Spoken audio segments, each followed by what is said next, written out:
Bonjour à tous et bienvenue chez Famille Électrique. Alors, en ce tout début d'année 2024, je te propose un point sur l'état de santé de la batterie de ma Tesla Model 3 Propulsion de mars 2022 équipée d'une batterie LFP. Ceux parmi vous qui me suivent depuis un certain temps savent que depuis février 2023, j'ai dû totalement changer mes habitudes de recharge en raison d'un changement professionnel qui a occasionné une très forte augmentation de mon kilométrage mensuel de l'ordre de plus 65%. C'est donc le moment de faire le point sur la dégradation de la batterie de mon véhicule et d'apporter mon témoignage. Est-ce qu'elle s'est accélérée, cette dégradation, ou est-ce que je reste toujours dans la norme constatée par les autres utilisateurs de Tesla Model 3 Propulsion avec batterie LFP? Ce sont des questions qui font partie des préoccupations des possesseurs de véhicules électriques, je crois. Et on y répond tout de suite. Mais avant cela, je me permets de te souhaiter une très bonne année 2024 ainsi qu'une excellente santé.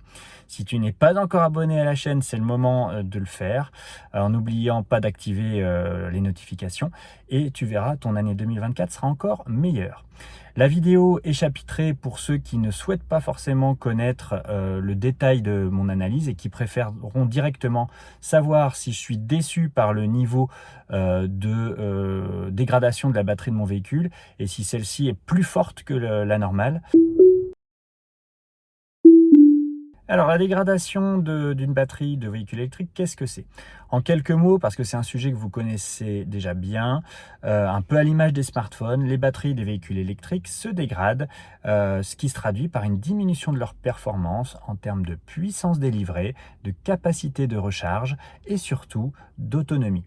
Les facteurs qui vont influencer cette dégradation sont, dans le désordre, le temps qui s'écoule, car la batterie se détériore petit à petit toute seule sur le simple effet de son vieillissement en fonction de sa chimie. À ce propos, une batterie LFP semble vieillir mieux qu'une batterie NMC qui équipe les modèles les plus performants chez Tesla. Ce n'est pas l'objet de cette vidéo, mais si d'ailleurs tu es intéressé pour qu'on parle un jour de la batterie LFP plus en détail, dis-le moi en commentaire et je ferai une vidéo là-dessus. Le nombre de cycles de charge est un autre facteur de dégradation, bien évidemment, tout comme les températures élevées le sont aussi. Le niveau de charge aussi compte beaucoup. Par exemple, il est déconseillé de charger son véhicule à plus de 80% et de descendre sous les 20%. Attention, pour une batterie LFP, ce n'est pas le cas. Tesla préconise de recharger à 100% au moins une fois par semaine. Mais c'est plus une nécessité pour recalibrer le BMS, qui est le Battery Management System, qui est en fait le cerveau qui, entre autres, va permettre d'estimer l'état de charge de la batterie et de calculer votre autonomie.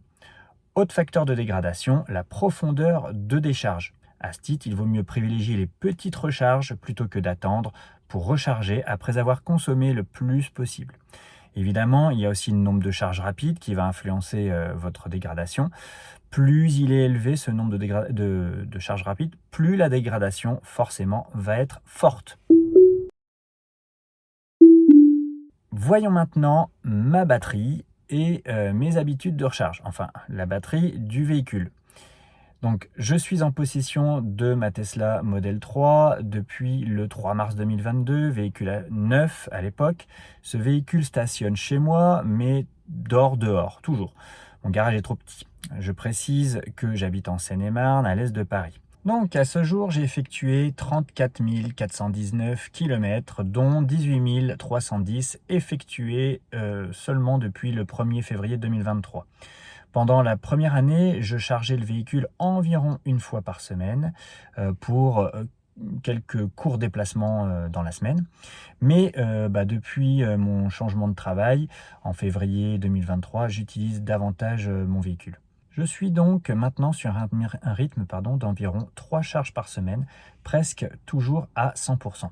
89% de mes recharges se font à domicile grâce à une prise P17, vous avez peut-être vu la vidéo où je présente ça, à 32 ampères pour une puissance délivrée de 7,4 kW en courant alternatif. 4% de mes recharges se font en superchargeur et le reste sur des prises domestiques ou des bornes 11 kW en vacances ou lors de week-ends.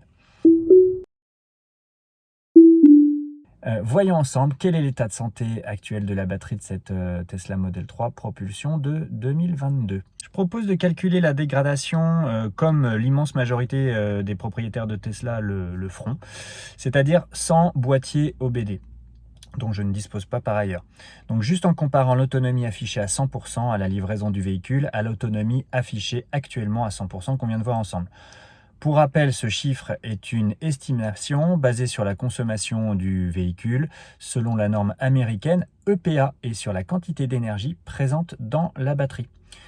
On prend le kilométrage affiché actuellement à 100% bien sûr, et on le divise par le kilométrage qu'affichait le véhicule à la livraison pour une batterie chargée à 100% également, soit 439 km en ce qui me concerne. Je multiplie ce nombre par 100 et je soustrais 100, cela me donne la dégradation de la batterie.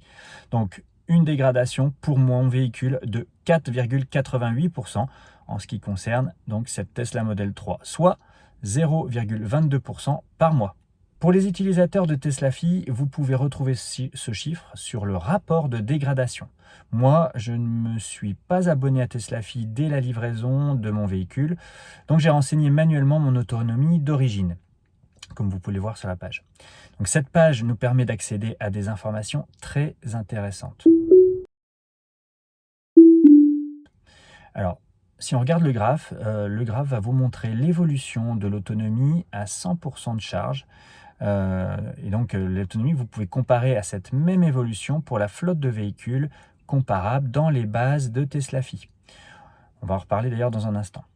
Autre information très intéressante sur cette page de TeslaFi, mon véhicule depuis avril dernier n'a subi qu'une dégradation de 1,71% pour 18 310 km parcourus, soit donc 0,19% par mois de dégradation, donc sur 9 mois.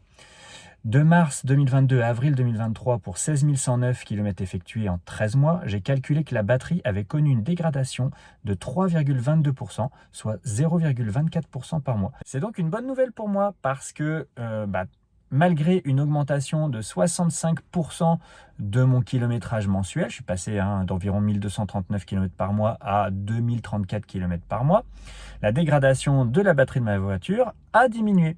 Autrement dit, les facteurs de dégradation liés à l'intensification de son usage, comme le nombre de cycles de charge ou alors tout simplement l'utilisation de la batterie en roulant, ont été plus que compensés par l'équilibrage de la chimie de la batterie qui s'est fait au bout d'un certain temps, comme la majorité d'ailleurs des utilisateurs le constatent. En parlant des autres utilisateurs de TeslaFi, le rapport m'indique que mon véhicule est un de ceux qui a la moins bonne autonomie si on le compare à des véhicules comparables avec à peu près le même kilométrage, de la même année et surtout avec la même batterie. Plus précisément, le rapport dit qu'il y a 8 véhicules qui sont comparables, et parmi les 8, il y en a 7 qui ont une autonomie meilleure que la mienne, et un qui a une autonomie qui est un petit peu plus faible que la mienne. Mais bon, on est vraiment dans les mêmes eaux.